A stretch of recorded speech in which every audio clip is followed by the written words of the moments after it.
Welcome to everyone. Thank you for being here today. We are going to begin in just a few minutes. We'll give people time to log in and to enter our webinar. Thank you for being here and on time. Our topic for today is a fundraising plan, individual and business donor engagement strategy. As you join us, please in the chat, drop your first name, the country that you're joining us from, your role and connection to libraries. We're so excited you're here.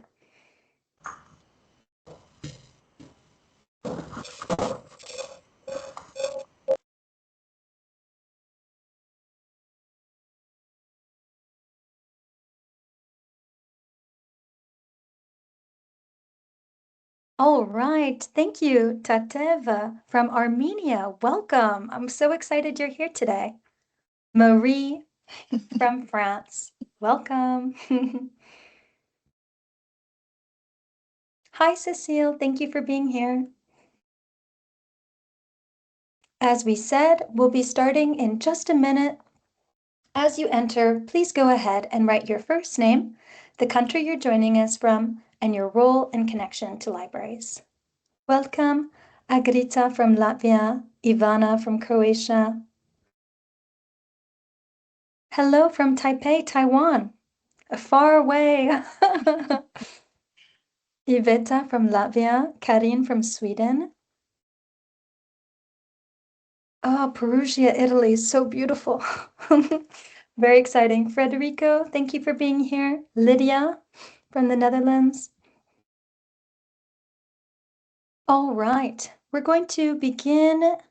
Let's go ahead and jump in. Thank you all for writing in the chat. If you haven't done so, you still have time. All right, so my name is Megan Lee. I'm a librarian and a facilitator with Bibliothèques Sans Frontières. And today for this webinar, we have two special guests, Kornelia and Karolina. Kornelia is an individual fundraising coordinator, and Karolina is a communication and fundraising team manager. If you guys want to say hi. Hello, yes, that's us. Hi. We were working long time for the best setting here, so now you can see us all together. Yeah, we'll try to kind of move accordingly to whoever is presenting, but yes, we'll be sharing this workshop. Excellent. Excited to begin. All right, so for those of you who would like to have subtitles during today's presentation, I'm going to walk through the steps of turning them on. In Teams, if you would please click on the More button, which you can find at the top meeting toolbar, next to the camera and the microphone button, please choose Language and Speech, then click on Show Live Captions. The subtitles banner should appear at the bottom of the screen, below the camera views. On the right-hand corner of that banner, please click on Language Settings. From there, a new window should pop up with an option for you to select the language that you would like the presentation to be translated to. Please keep English as the spoken language at the top, as we will be speaking in English during this presentation. If you have any questions, please write in the chat so we can try to assist you.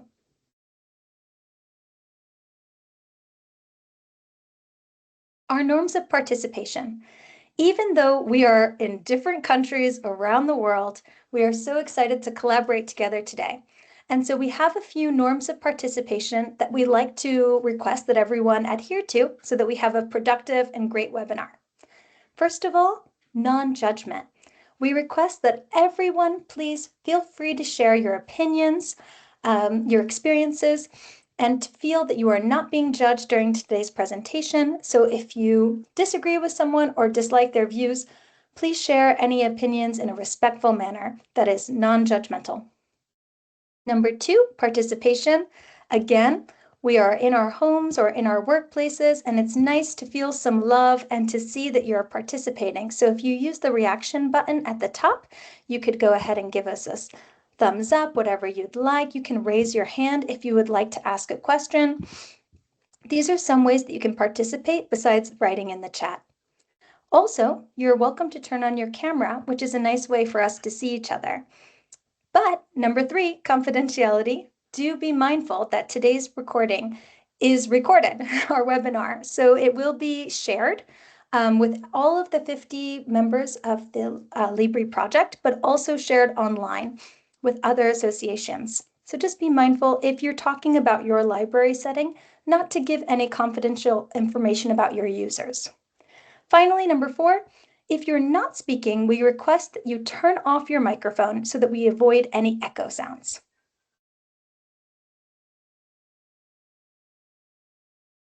Now, a quick icebreaker, just so we get to know each other and we try that participation that we're requesting.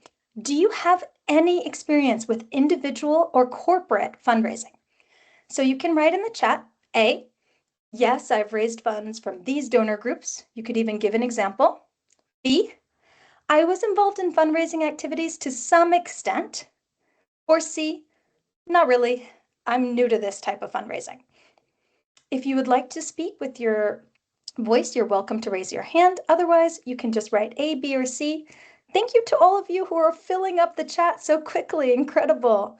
Oh, I see a lot of C's. Okay, good. A lot of people are new to this. Some people are B's in the middle.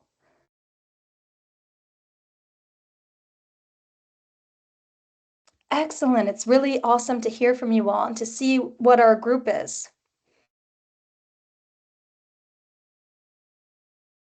Amazing. Well, thank you guys for participating.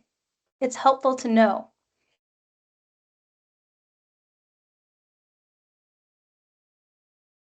So I'm going to go ahead and pass the mic to our guest speakers for today, to Kornelia and Karolina. So thank you guys for being here. We're so excited for today's presentation. Take it away.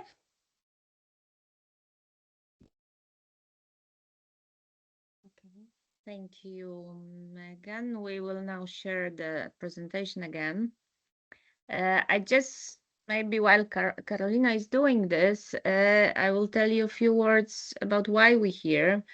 Because it's not only because we are fundraisers ourselves for a few years. We're dealing mostly with individual fundraising and corporate fundraising.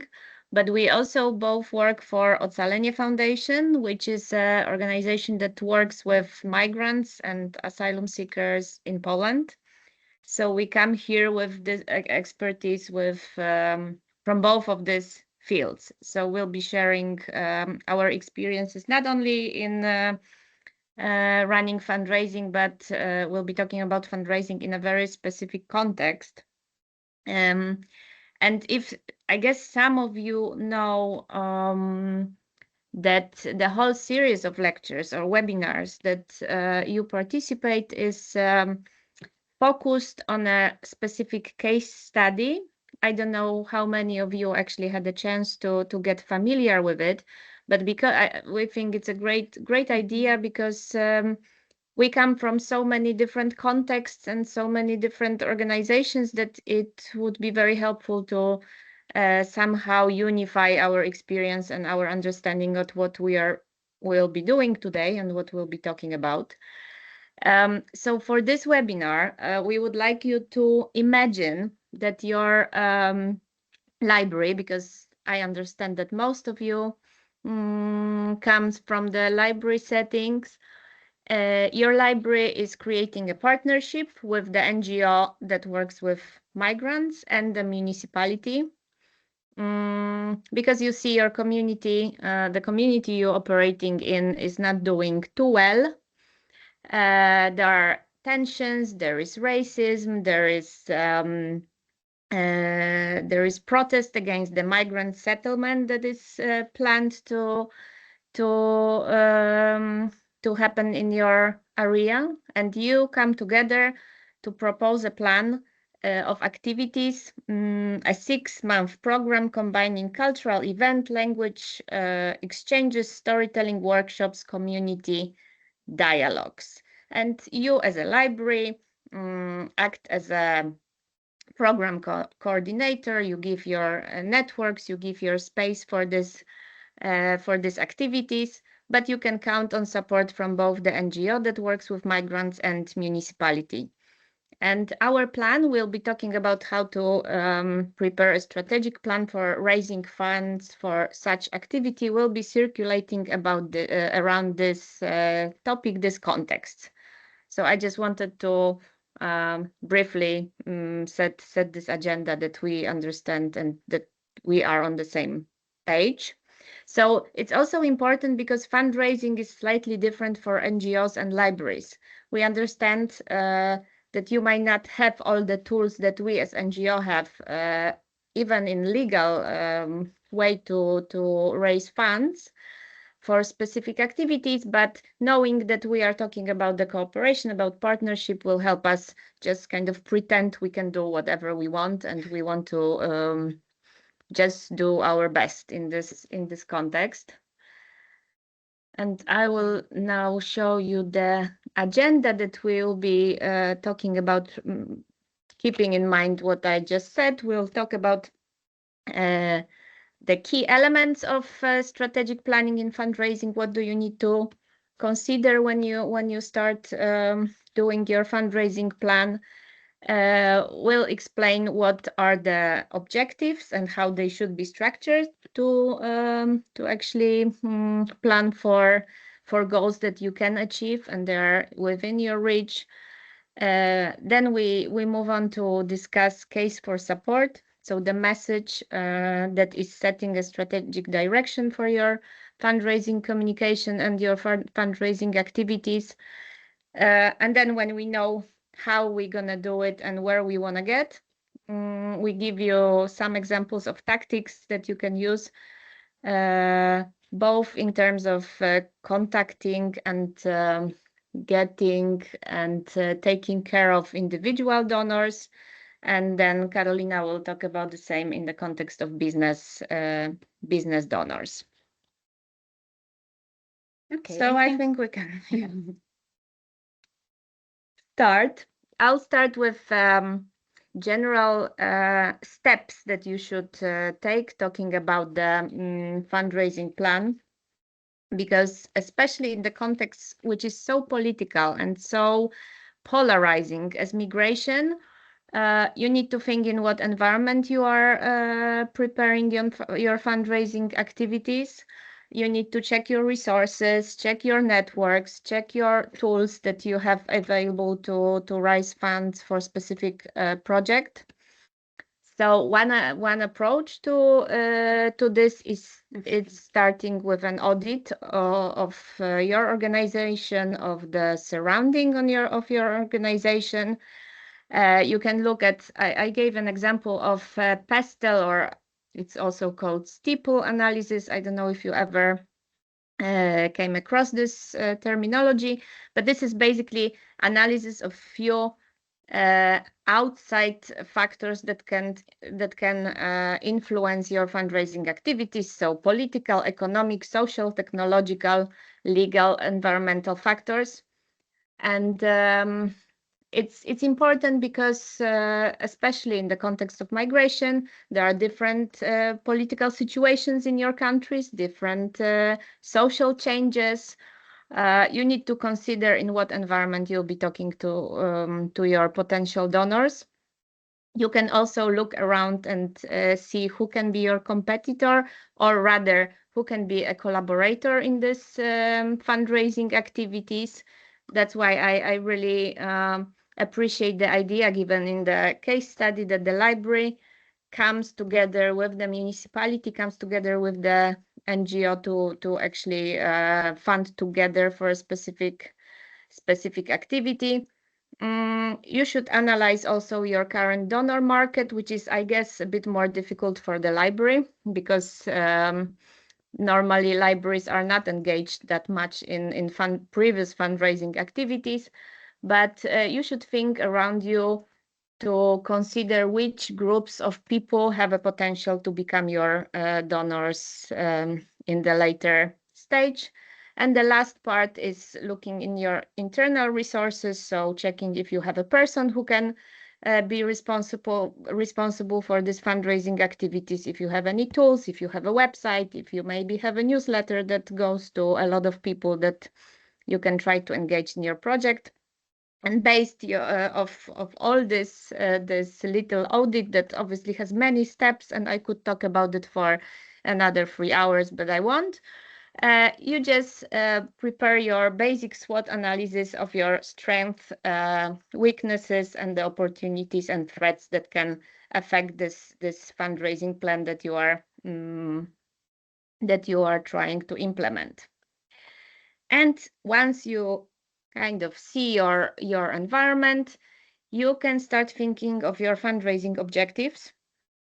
And I'm sure all of you are familiar with the concept of SMART objectives. So those that need to be specific, measurable, achievable, relevant, and time-scaled. So clearly put on the timeline. The minimum in fundraising is to think of the amount that you want to raise in a specific fundraising campaign, fundraising activities. You need to plan for which categories of donors you want to address. Will this be the individual donors, major donors, mid-level donors, just small donors? You can think if it's a business, if these are institutions. This is the time to decide where this money will, money or other resources, as Karolina said, because obviously fundraising, especially in the business context, is not only about the money. I haven't said it. Yes, but I will talk about it later. Yes, Karolina will explain it.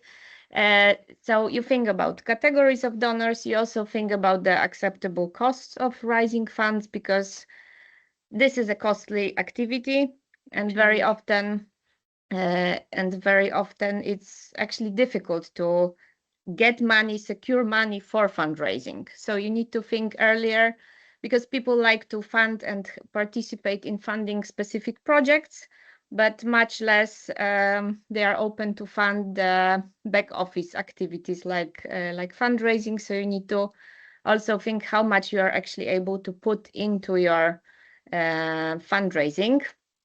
Yes, I can have a next slide. And coming back to our case study, that you as a library partner with NGO and with local municipality, I want to do a 6 months of cultural activities for your community. We thought that a reasonable target could be 20,000 euros. It's not so easy to assess how much time you need for this fundraising activities. If you want to design 6 months of cultural event, I would say that at least a year earlier you need to start building your donor database. And I say this is as an optimistic scenario, because if you don't have any fundraising resources early, fundraising doesn't work in a way that you just approach people and they just immediately give you money, especially when we talk about business donors. Some of you probably are aware that this is very often a long-term process, that you need to build a relationship first to only at the end or at some point on the way receive funding, but you need to plan for it. You need to give yourself time for raising the funds before the funded activity actually starts. In our conversation today, we talk about individual donors, so that the categories of donors that we want to mobilize. So it will be individual donors, local businesses, or bigger corporate sponsors. And of course, you also need to think of some return on investment. So how much money you want to put into your fundraising activities. I put here very ambitious ROI, 5 to 1. So we say that we putting 4,000 euros in this fundraising, and expect to get 20,000 euros back for our planned activities. And I would like to add that you cannot only count just material stuff like spending some physical things, but you have to also count the time of your workers, the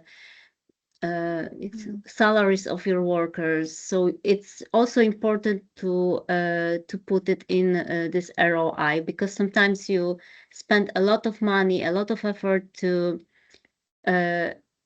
gather money that are actually not worth it. So you have to keep it in mind that sometimes some activities aren't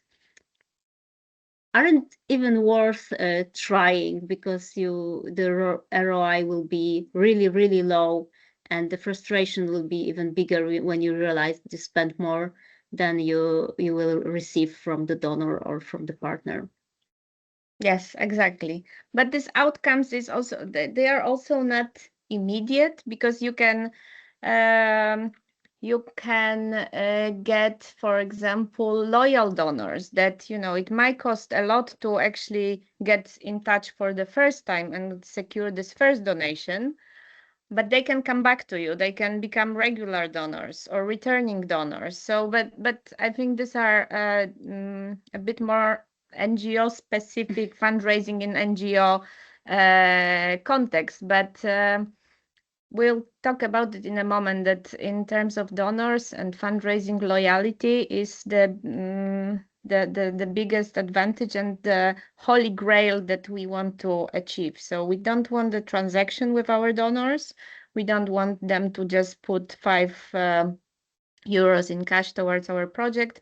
We want to build a relationship with them and do things with them, for them, be tools for them to actually be the people they want to be and do the things that they think are right to be done. So when we have the objectives and we know what we want to get, we get to another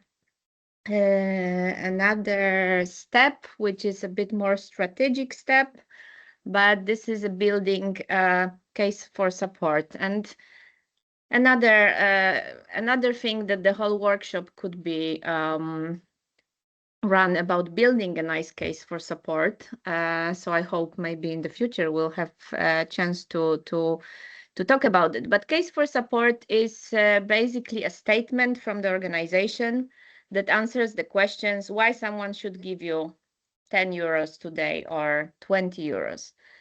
And there are different approaches to how to structure this case for support. It can be obviously adjusted to the particular type of donor. Karolina will later also talk about building a case for support for business partners that maybe have slightly different priorities. But I would like to share with you three ways you can approach writing case for support. So one is to think of the answers for questions. What is the problem the donor can solve? So in the case of our case study, we could think that the problem is the tensions in the community, the racism that appears, the disconnection between community of local residents and foreigners, migrants that have difficulties to become parts of this community. Then you need to think, why is this problem important? So think why the donor need to remember that it's about him, her, why it should matter for them. And then there is an action for a donor. So what the donor can do today to actually help solve this problem that we establish. It's also very important for him. And a lot of practitioners of fundraising also advise to think what we think the donor should feel when he gets familiar with our case for support. And there are also different schools, if what's working the best, if it's anger, if it's sadness, if it's compassion, sometimes it's optimism and hope.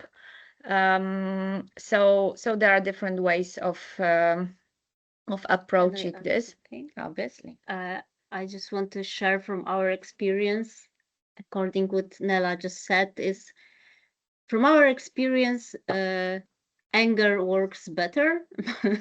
And showing the difficult cases, showing the situations on the Polish-Belarusian border and people in need is more effective to raise money than feeling good campaigns, what is obviously for us really disappointing, because we don't want to show people on the move, like people who really need trouble. This is just the situation that they face nowadays, but it's not their identity, and we don't want to show them as victims.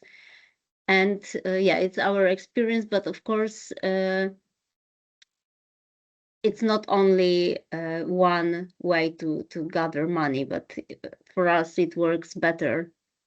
Yeah, I think we ourselves had some workshop and discussion recently, because there is a pretty dominant trend in fundraising to kind of show the hopeful vision, to structure message, to show people what actually is the possibility, what can we envision, that all these activities of our leads to. And I think it's important to do it, but in terms of funding, we can confirm that the messages, the difficult messages work better, and showing the difficult reality, as the migrants and refugees are facing, move hearts and wallets more than the positive picture. But it's important to keep both this perspective in mind. And also, Mhm. and also a very specific aim. For example, in the situation when you want to raise money for workshops or for meetings, it would be easier to think about the things that you need to organize the workshops than just the idea of the workshop.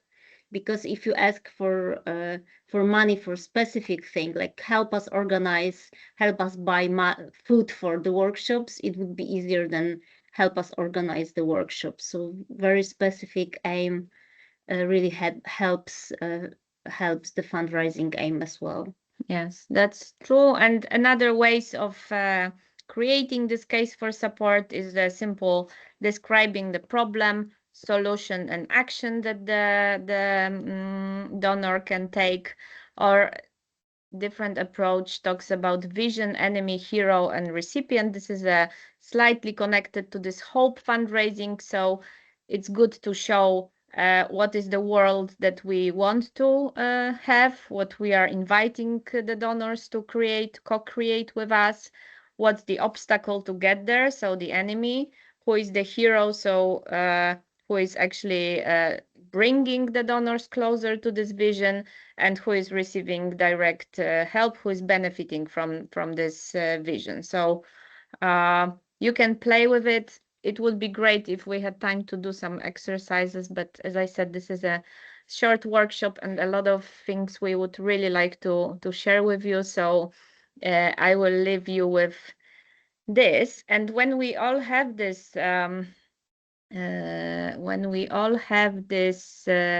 idea what we want to tell our donors, where we're gonna get, we move to tactical plans.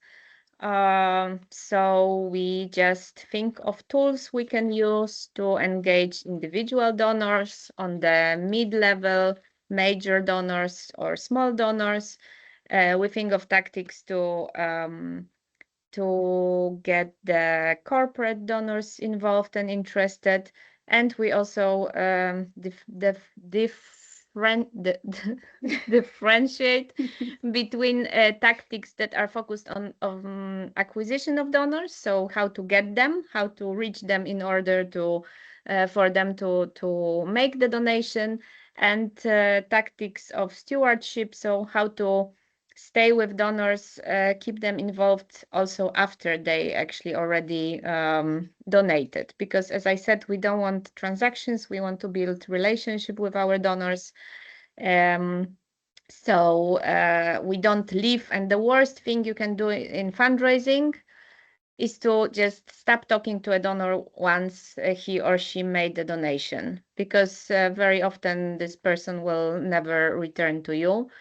I know it's difficult and you always lack resources and time, and you're just so happy that your campaign is over and you gathered enough funding. But it's very important. Sorry, we have a little disturbance. It's very important to cherish this relationship in an ongoing way. And I think we have a little this moment little activity. Because now when you kind of know, I know it's a lot and it's fast, but I hope it will give you some directions to go when you try to build your fundraising plan. And one little exercise we would like you to do is to think, because I'm guessing it's not so obvious, because you don't see the people who are around your library or organization as donors, but if you want to get money from them, the funding, that's how you need to see them, as your prospects. And Karolina just put the link in the chat. We want you to enter the link. And here is the question: who are your prospective donors? So when you enter the link, we want you to, here are on the left the sticky notes or virtual post-its. So if you click, choose the color, and you choose the, oh, here's mine, sorry, the biggest one.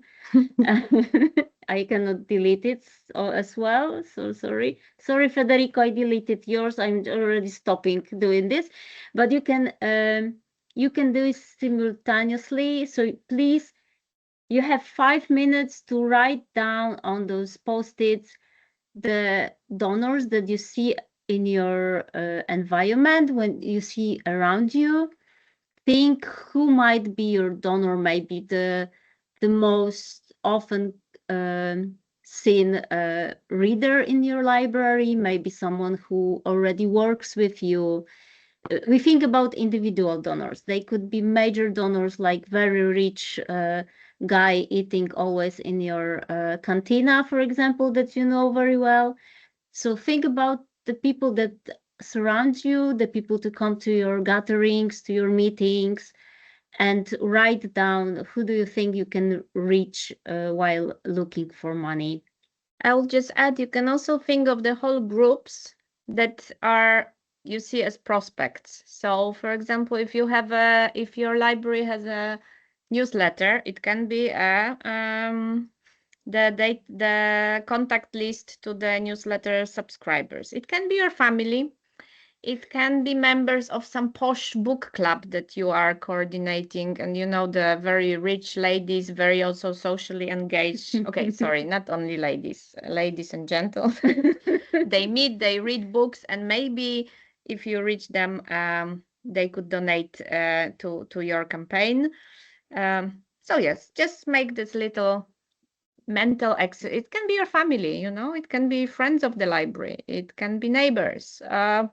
Think what groups that you would think could potentially donate money to this project to make 6 months of community building activities that bring together migrants and local residents. And if I may add something, for those of you who attended Monday's webinar about advocacy, when you were thinking about your group and who else you would want to partner with, etc., this could be maybe some of those people are the ones that you're going to be asking for fundraising as well, just to make that connection. We also did this exercise in Warsaw when we had our first meeting with part of your group, I guess, face to face. So yes, maybe you remember some of the ideas you had then. And maybe I should add that we designed this webinar a little bit as a continuation to the very basic introduction to individual fundraising. So if there are people here that are hearing about all these things for the first time and you have any questions or something is unclear, please let us know and we'll be happy to explain, because yes, I made this assumption that we all have some basic understanding of fundraising activities. Wow, there is a lot going on.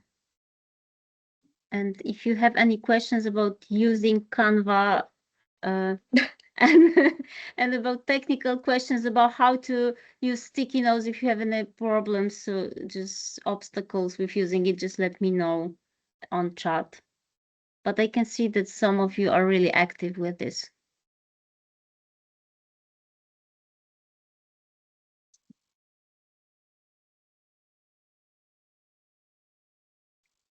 Can we enlarge this later so we can read? Awesome. Nie chcę im teraz tam mieszać, bo oni też korzystają z tego, nie chcę tym robić.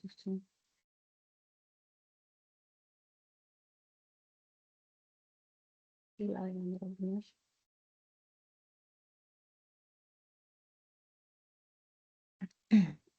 Okay, we have 2 minutes left.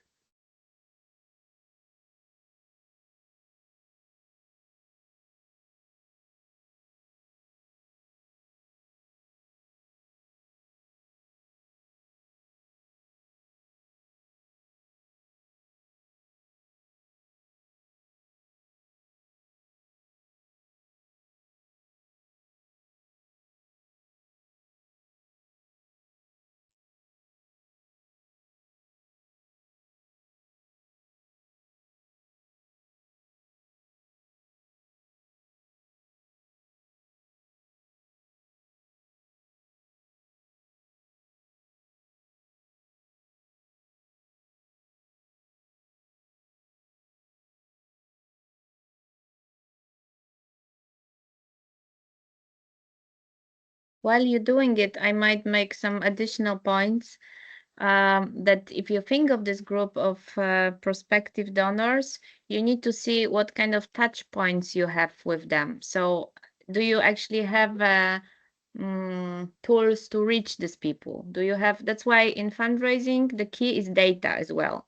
So, and obviously there are restrictions and it will be different in your countries, I guess, with GDPR restrictions, and it's, or the legal rules concerning email communication or mass email communication. So this is why the partnership with NGO is very important in this case, because the NGO might have more abilities to actually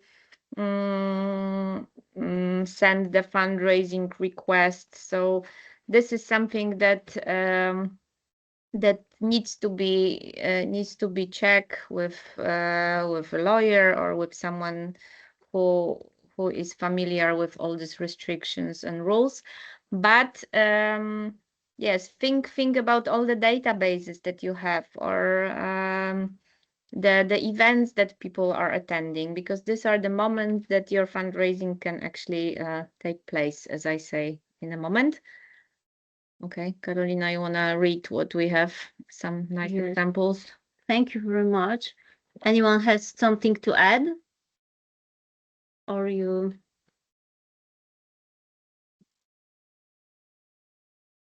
It's really really difficult when we are in such a quiet and we just see your mouses going on the table.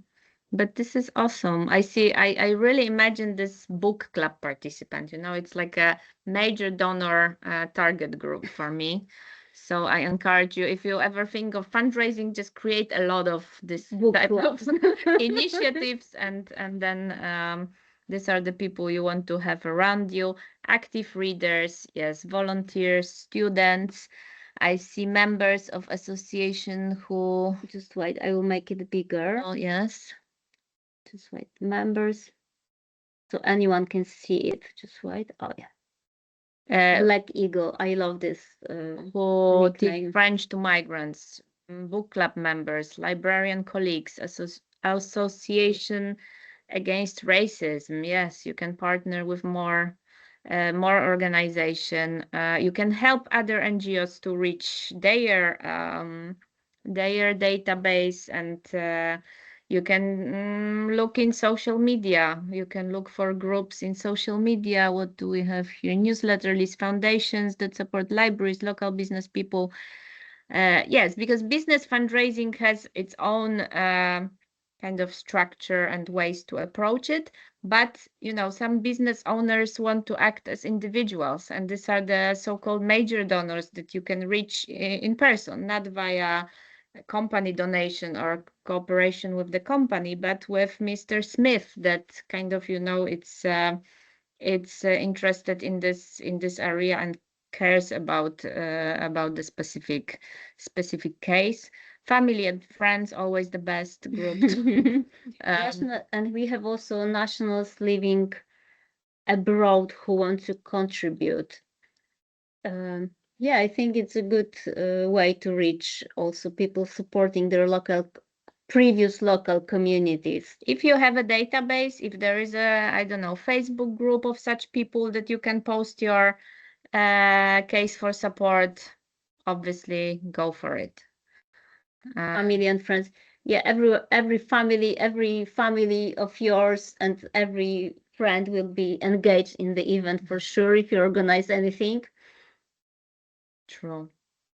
Yeah, I think we have a lot of great examples. Just, think wide, think brave, and sometimes this craziest idea, like, I don't know, gaming community that meets in the library sometimes to play or to discuss things might be. And here we also have the private companies wanting to fund a customer service. Customer service. I was wondering why customer service. But private companies is more about the business cooperation, and it's slightly different. It differs slightly from reaching to individual donors, because there you have to have more relations, you have to spend more time to engage company to participation. Same with national or international institutions. I don't know, how is it with libraries? Maybe you can tell us, because are they eager to engage in the events or spending money to event? And I imagine that it could be more project-based or grants from those national or international institutions. Yeah, I think it's all great ideas, obviously, yes. But sometimes business support comes with a individual meeting with the employee of this business. So you can also see it this way, reach out, and yes, think of these groups. I think we'll move on because our time is finishing. No, we have. What time do we finish? We still half past. Half past. We have 45 minutes. I want to leave you area for business, which yeah, I know. I just want to. I just don't know what does the scholars mean. Children's scholars, just to focus, just to maybe clarify. You mean some academics that come to the library and use the library. Actually, academics we found to be a very good group of donors. If that's what you mean, there are very engaged people, very open-minded, and we have quite a few serious donors that are with us for a long time. So academic community, I think it's a very good target group for donations. Children, not so much, because we don't want to target children with fundraising, but we can think of their parents, for example. So if parents bring the kids to some activities in the library. Okay, so we have engaged young audiences, captive audiences. Okay, so yeah. Thank you. So if parents bring kids to the activities in the library, you can always give them a leaflet and talk to them about getting involved in some activity, because maybe some activities will actually be for kids as well in our project, which would be great. Still wrote that students are unfortunately short of means. That is true. But a lot of students have a lot of friends in social media and broad networks. So if you get their hearts, I think one way of on another you can reach also the groups that you would not be able to reach yourself. So don't underestimate students, but someday they will become a working class. So exactly. Remember about it. Exactly. One day they'll be business owners as well. And if you build this relationship early enough, and that's what we are talking about, building lasting relationships. So the earlier you start, the better. Okay, I'm closing the that jak to nazwać tabelę? Yeah, we're closing this nice Oh, screen. well, I haven't seen this one. Sorry. Sorry. Volunteers. This is another Excellent. Yes, library yes. member. Friends of library. We're thinking about ourselves about how to make our donors feel part of our activities. So if you already have a group of loyal users of your library and you have a club of friends of the library, you know, these are the best prospects, that because you already have their hearts, they already trust you, and they will want to participate in the ideas you have. So really kind of cherish these groups and use them if you planning for fundraising activities. Okay, thank you very much for joining this short exercise. We hope that it was. I'm wondering whether it was easy for you to share your experiences. Yes, students are active. Okay. We have a lot of, like young groups and older groups are very often underestimated, while we have a lot of kind of senior donors, senior in terms of age, that really have time to think about the world and the vision of the world, and they read a lot, they are really engaged, they are following the news. They also have a lot of kind of empathy and sensitivity to these issues. So this is also older senior residents are also at least Polish older senior residents. We don't know how they look. How does it look in your countries? Because Polish senior residents are more aware of the social situation. They have time to engage very often. They look for some sense of spending their emerytura, pensions, so retirement time. Yeah. So yes, when we kind of map the groups of donors that we think can contribute, we can choose. And I'm not gonna go very deep into details, because the list of possibilities is endless. But then you need to think of the ways to convert those groups, those prospects, to say it in the technical technical language, to donors. So acquisition is the process of kind of convincing a person that that it's worth donating to your cause. You can do it via personal solicitation, so personal discussions. And I think in the context of library, this works very well if you have time to talk to people who are visiting your institution, to engage with them with discussion about your plans.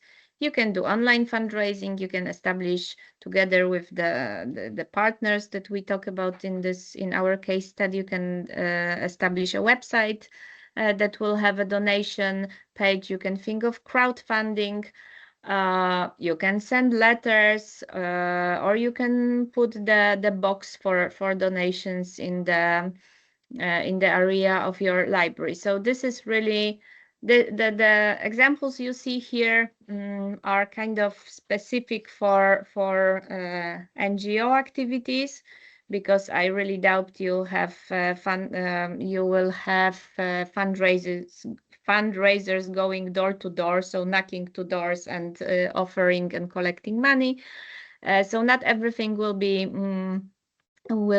applicable, but things like community events or challenge events, or peer-to-peer fundraising. So fundraising when you just have a chat with a person, you can choose from a lot of possibilities depending on the budget you have, time, or the type of relationship with a specific group. And in order to do it, it's obviously important to prepare earlier the materials, such as donation website, prepare a donation box that you can place in your library, posters, leaflets, because sometimes the conversation itself is not enough, and you want to leave the person with some hard copy of something with the information about the project. You can prepare message templates in advance, and think of other ways you can reach your potential donors. And the second group of tactics are the tactics for stewardship. So for all these activities that will follow the donation, because as I said, sometimes it's called donor journey. So designing the whole experience with your donors. So from the moment you identify a potential donor till the moment of building a steady relationship, you go with your donor on a journey, and that's how it's literally called in fundraising or donor development. So we need to remember that loyalty of the people who are around you and who care about your case is a key. And this loyalty comes from donors' well-being. So you need to make sure that donors feel good transferring or giving you resources to realize your project. And feeling good means that they will receive thank you notes, you will listen to their needs, you will stay in touch, you will show them the impact of their donation. And actually this simple thing of saying thank you, showing impact, and asking again, or this is like a really bare minimum you need to do. And you have no idea how many times I experienced giving a donation and not hearing anything from the organization. And for me, working in this area, I know it's very often a matter of time, of different constraints, financial, timely.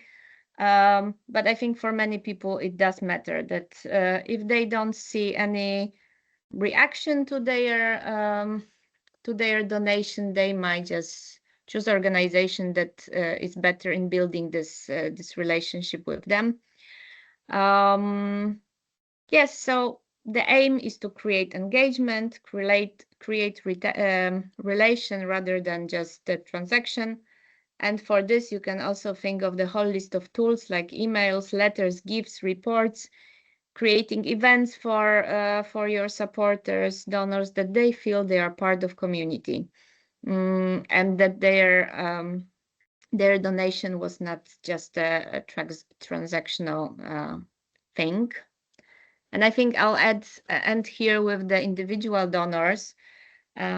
I don't know if you have any questions about individual donations. You can also let us know what part of this individual fundraising you are most interested in, because at the end you will receive a fundraising plan. So if there are any areas that are specifically interesting for you, you can let Megan as well know, and we'll try to put it in this plan so you feel comfortable designing your fundraising activities for the future. Thank you. But well, I'm staying here. Just giving voice to Karolina now.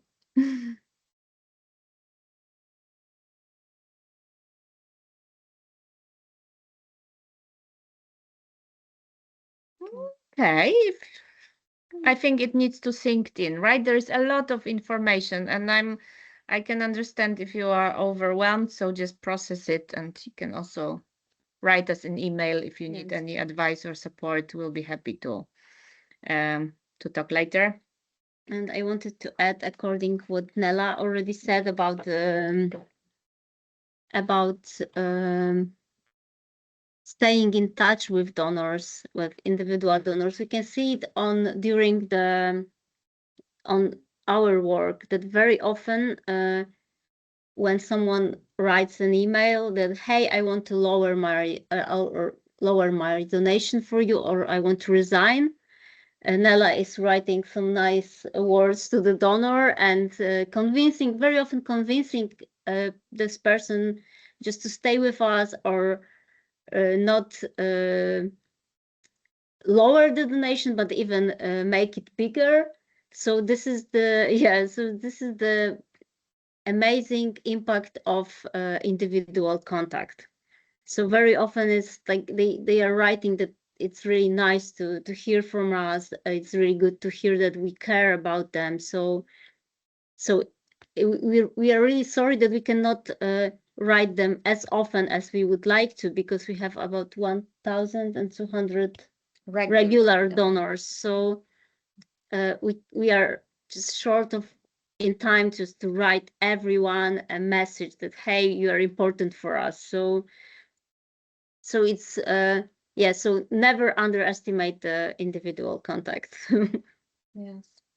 But also automatize when necessary, because you are not able to write to everyone, but the automatic but personalized somehow contact is better than no contact. So also don't kind of beat yourself up because you don't have time to write email to every person, but try to use technology to at least acknowledge donations, and or creating an event is always a good way to send invitation to everyone, and all those who are willing to meet you in person, then appreciate that. Yeah, that's a good tool. And we made a research among our donors, and for our surprise, it was really, because we were sending them sometimes gifts. It were really small gifts like socks and water bottles, and very often we get the information that they don't expect it from us. They expect, so we spend this money for helping people, not making our donors happy. So and then we need to explain that it's not like you're not getting your little gift instead of us helping other people. We got the grant for donor appreciations, and that's why we can send you this little gift. So they understand, but yeah, apparently this is not the thing. So we try to just acknowledge our work and impact in reports and emails, not gifts, although we do sometimes create something. Yeah, but for us, surprising was that, maybe not surprising, but yeah, they don't want to get any gifts from us, and we really wanted to give them gifts. So okay, so I will start with a short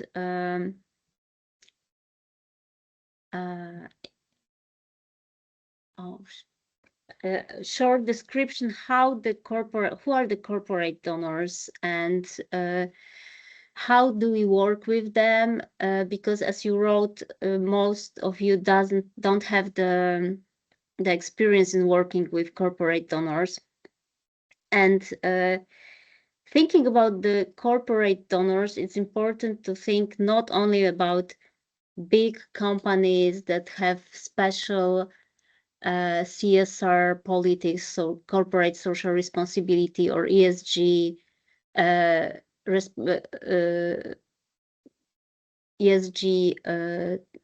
politics, but you have to think also about the smaller companies, the local companies, the family businesses, the companies around you, so you can map the area, get to know your environment, get to know companies that surround you and maybe are in your local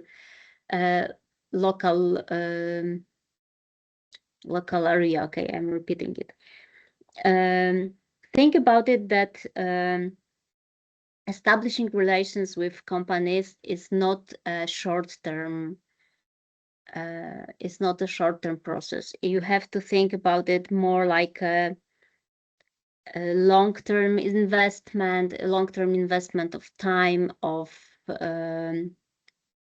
your engagement, because as we put here that we will reach money during 1 year, but actually it's very optimistic, because when you don't have relations with companies, mostly it's impossible, because establishing relations with companies lasts from 1 to 5 years sometimes.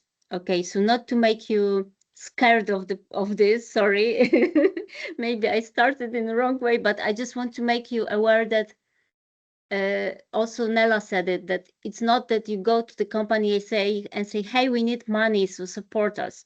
You have to think about it more strategically. You have to think about it more deeply, and very very good is just what I say at the beginning, that you cannot think only about, big players and imagining that now my company will be supported by, I don't know, McDonald's or whoever in a big, like IKEA or whoever you can think of. What's your NVIDIA, for example? So NVIDIA will give you money for the computers in your library. But think also about the smaller family businesses. They are also very eager to help. They are also and they are much easier to access, but still not as easy as we think. And the very important thing is to start with minor issues. Start with asking for, there is one now very nice saying, ask for advice before you ask for money. So it's good to start with talking to people about, hey, maybe you could help us with this. So let them know you. Let them, let them know you. So they have to get to know more about your company or about your organization. What do you do? And be more familiar with you. And then you can step by step ask for more. It's for money, it's not all, it's usually the first contact isn't efficient. It's not sending the offer and sending the presentation and showing the case for support, and the business will be eager to give you money. So think about it as a long-term relationship, very long-term relationship and very long-term engagement. But if we talk about the corporate donors, it's very often that they have a really wide possibilities of support. So you cannot, you don't have to focus only on money, because here, first point is cash donation, but as you see, there is a lot of points below that you can think of, and these are publicity, what means that sometimes when a bigger company mention your organization, is also effective for you. It also brings you money because you get the publicity, you get you start to being known. And there are a lot of examples for smaller organizations that it happened, like their success started with just small cooperation with bigger partner. Product, services, gifts. You wrote already in this exercise that you would like to ask for computers from the company, like technical tech shops. So yeah, it's also giving products is also very common. Staff time. Very often companies has some possibilities to engage their staff in social works. They are giving money to to their, they are giving 3 days for workers to participate in some voluntary services. They give, they also have, I don't remember how is it called, wolontariat pracowniczy. Just volunteering. Staff volunteering, but these are internal programs for the companies that they take. For example, Google takes their workers to paint some offices of some organization. So this is the example. Fundraising for sponsorship is a specific way of supporting support, because it's for it's very often put in the marketing budgets. So it's like you see very often the corporate big companies like Oshi supporting sportsmen or sportswomen, and it's put in their marketing budgets. Fundraising from staff, you can put a donation box in the company. Very often workers make the fundraising among them. Cause-related marketing, it's something I'm sure you can see it very often when some companies, like for example chips companies, Crunch Chips, start to cooperate with some well-known organizations and put their logo, and some part of the income goes to this organization. And it's very common, and it's there are some researches that people are more eager to buy stuff like this. So it's more about earning more for business, but it's also good for the cause. Payroll giving, part of the salary, like the end of the salary goes for the charity cause. Events, some corporations make events like charity auctions, or some events when they organize the NGO to present them. Charity of choice, this is the thing that when organization organize the it's not an event, but organize an action when they promote, for example, free organizations, and by voting by internet, via internet, you can choose which organization will be supported. And group activities is also about helping together with in a team, among staff. And here is more about how do we reach the business, how do we reach them, how do we convince them for spending money on our cause.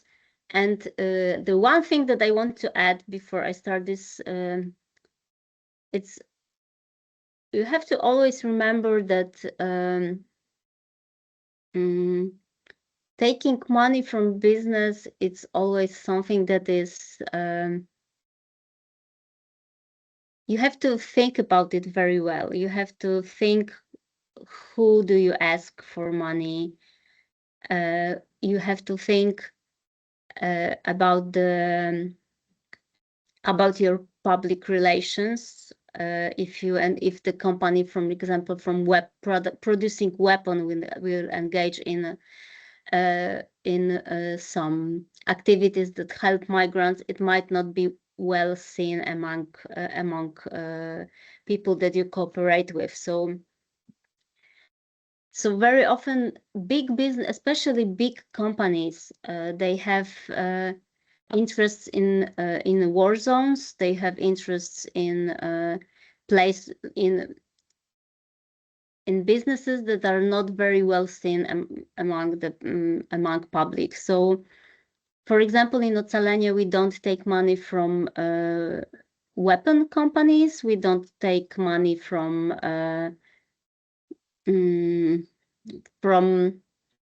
companies openly supporting Israel.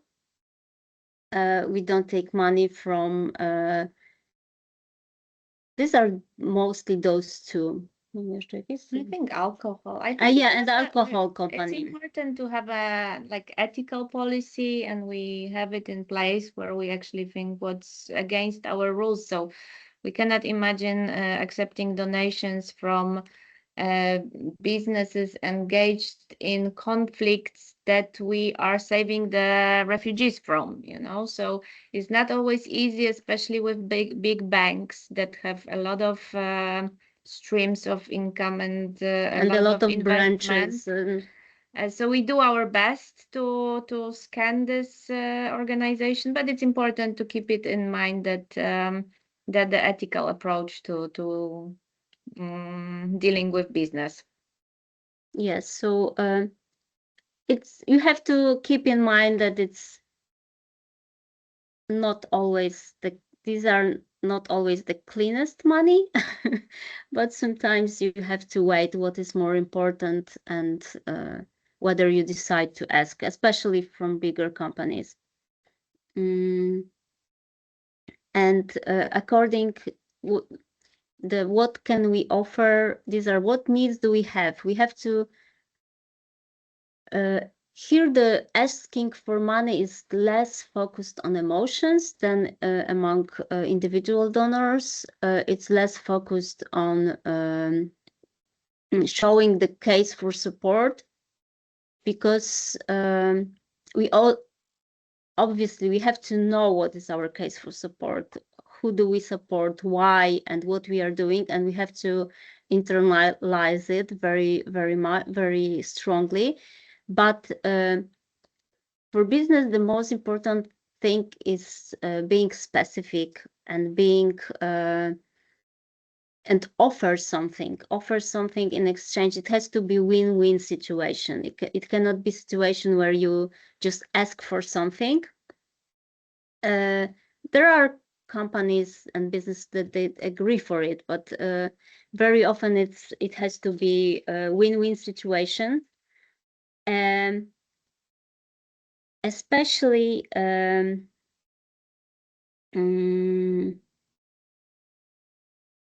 maybe always you have to be very specific. You have to show the things that you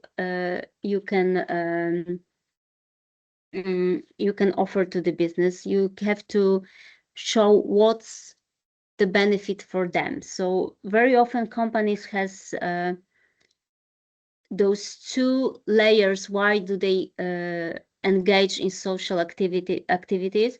One is strategic and financial, and it's about their brand, their reputation, the competitive advantage. So they are more visible by supporting some organizations, some social causes. It's very often access to new markets, access to new customers, and also the ethical and value-driven drivers, because very often also employees expect their company to make more sense to bring more sense to their work. So they expect from the company to engage in social causes. They expect that the company has also some kind of moral obligation. But very often it's like that there is one person in the company who really care about the cause. So you have to reach that person and find that person. And it's very often, also from our experience, that there are some people who really care about migrants. In our case, they really care about what we do. So they are our advocates in the organization, and they try to force the projects that help us. So it has, all the things has to be combined together. So this is how you see the support from business. It's multi-layered supports, and it has to be built in a very different levels. But to convince the business, you have to be very specific. You have to be honest. You have to be visible, so they can easily find what you do. That you have to also look for the company that would be eager to help you. If they have some ESG reports, read their ESG reports, read their foundations, check if they are involved, and then reach them, and you can write that, hey, I can see that, answering to the information, what is it for them? I see that you are engaged company, that you are doing good stuff, that you already did that or that. We can offer you engaging in some specific event that will be half-year project, and we can offer you in this, for example, that this and this amount of people will engage in the event. We will organize it. It will have so many people. This many people will see your logo in during our events. And what do we have? We have to show them that we are worth cooperating. So we have social media where we can share info about the cooperation. We have a lot of people that support us, that cooperate with us. I'm talking about, the perfect scenario where we have a lot of supporters, but on a smaller scale, it also works. So the win-win situation is always possible. You have to fit it to the situation you are in, and write what you can offer them for supporting you. And really good idea is to prepare some packages. So you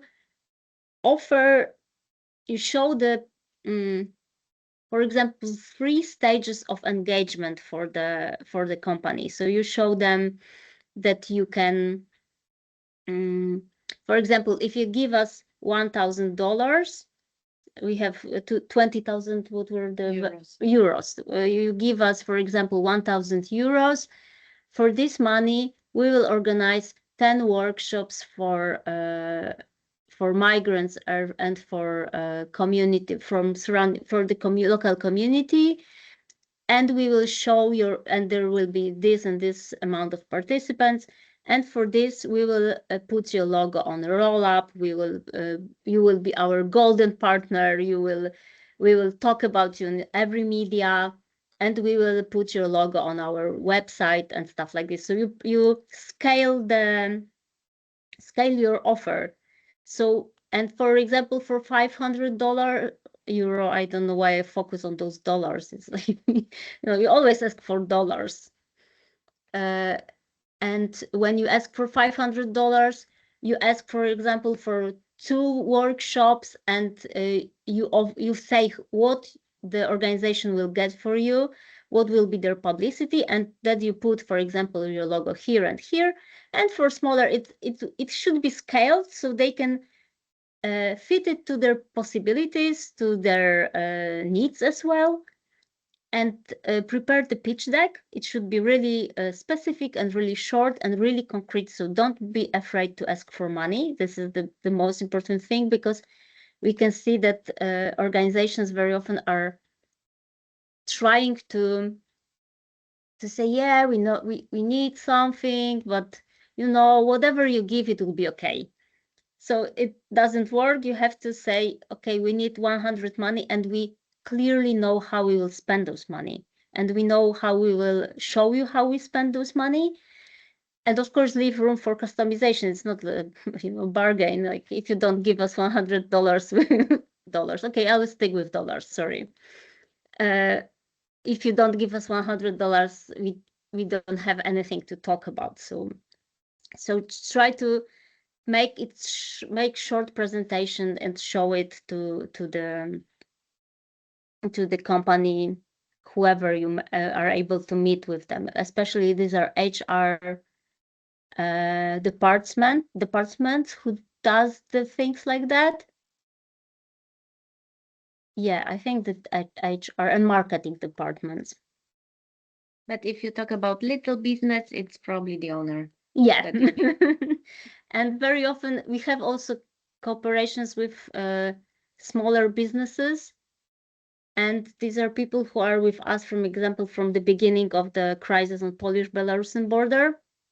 And they are really engaged. They really care about the situation and they really want to help us. But recently the woman that supports us said, okay, I cannot hold anymore the sad news. Please bring me something merrier or more happy. So please let me engage in some campaign that would be that sad as the humanitarian aid or Polish-Belarusian border. So this is the, customization. Sometimes something funny, sometimes something sad. We need to speed up. Yeah.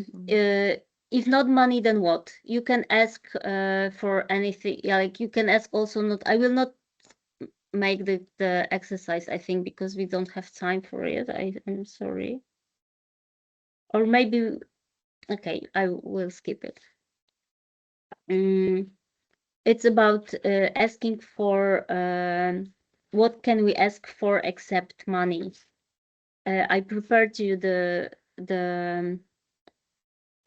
I prepared you also I will show it to you. The table, whatever it's called. So you can put it there and I will be talking all the time. So please enter the Canva on your on the chat.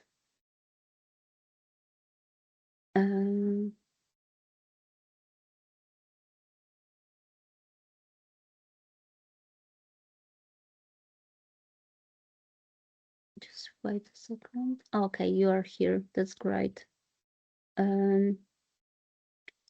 Yeah, so you can write it here and there is also things that you can ask for. And this all things were also written on the first slide that you can ask for specific stuff, also for advice. Remember that you can ask also for advice, for help, like it's non-material stuff. You can ask people to help you organize it, to help you establish something, to help you promote something among the workers. These are very often are asked computer supplies, printing facilities. Very often the companies get rid of their old equipment and they can donate it to your organization or your clients or the people you support. And if it's about the clothes, it's finish of the end of the line of the clothing or something from the returns. So very often it's easier to get things like that.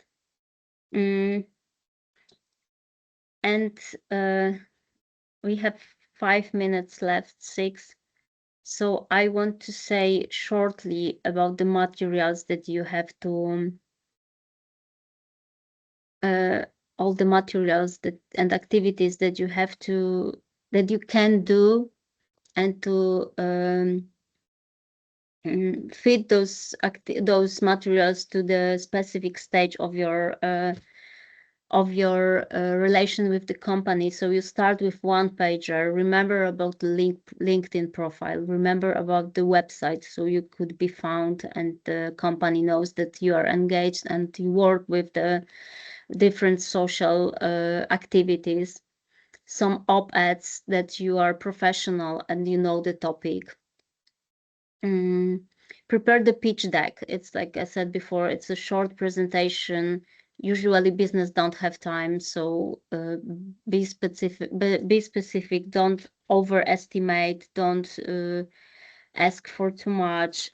Be honest in this presentation and present the problem and solution. So when you present the problem is for hate among the local community. It's very shortly said, but the solution is the money that business give you money or the things that you're writing here, like in-kind donations. So these are the solutions that will help you or those people to feel better and to combat the hate speech among youth, for example. But also the things you do with this money is also a tool, no? Yeah. So We just have a few more minutes, so I don't know if you wanted to wrap it up so we could go through the end of the presentation, just the last of the housekeeping, or if we wanted to ask if anyone had any questions. I will just say one sentence, that it's more important to keep in touch with the donor than, and it's cheaper. I found somewhere that's 5 to 10 times cheaper to keep an existing donor than to find a new one. It's just the summary of my presentation, I think, and I would leave the place for any questions if there are any. I know that Snella said there is a lot of informations, and I hope it would be useful. So Thank you. I think it was incredibly useful. I learned a lot. It was really fascinating, really interesting what you said about how the donors sometimes don't want gifts. They want to see the money being used in action for the cause they donated it to. So very, very cool. If you want to put your emails in the chat, so if people want to reach out, they can. I'll add mine in just a second. I'm also don't mind sharing the screen so we can go through the last slides. okay. In the presentation chat, you guys can see I've added the evaluation link. Thank you to everyone who has been filling out the evaluation. One note, someone on Monday requested that I respond to them, but it's anonymous. So I am unable to respond to any questions that you pose in the evaluation. Instead, it's better to email me directly. So just a note, but we do really look at your feedback. It really helps inform our practice. So thank you so much for taking the extra time to fill out the evaluation link. Moving on, Monday is the last of this series of webinars. And it is again on fundraising, so it complements today's presentation, but it focuses on grant opportunities. So we'll have a new host. The link is in the chat. We hope to see everybody there on Monday for the last of the series of webinars that are with BSF and FRSI. Moving on, going quickly through our closing, I just wanted to remind everyone, in case we have participants who are joining us for the first time, that the LiBri project is co-funded by the European Union. And it is a project that is with all of the organizations listed here and in France, Italy, Latvia, Poland, Romania. I didn't miss anything. Did I say 5? Okay, good. And next slide. I've already added into it the chat, the LiBri toolkit. So this is a visualization of what you'll get if you download the link. There are 4 toolkits with 4 specific themes and an EFLA checklist. And these are activities and resources to help you support people in a migration situation in a library setting. If you go to the next slide, you'll see the breakdown of what you find. So there'll be key concepts, action areas, tips and tricks, resources, so other things that you can read and look into, as well as 8 activities that you could implement within a library setting. And these activities range from activities that you do with patrons to activities you do as staff. So I think that as a librarian, I find them incredibly useful and practical. That's their goal. So please check that out. Finally, I've added a last link. Oh, so that's the QR code, but it's also linked in the chat. Please join our community of practice on LinkedIn if you're not a member. This is where we share information about our upcoming webinars, where we share resources, and you can connect with other librarians and people associated. So please join us there if you haven't. And thank you, Karolina and Kornelia, for putting in your emails. Awesome. I'm adding mine as well. And so we've made it to 2:30. It went by really quick. Amazing. Thank you, ladies. It was quick.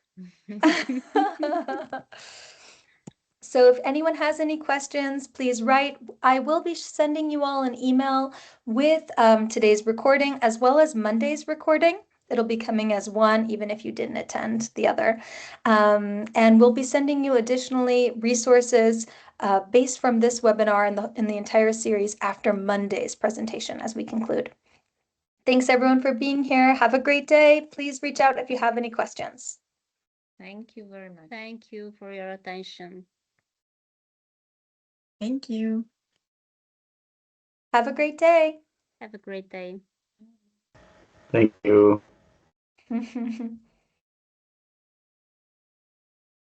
We should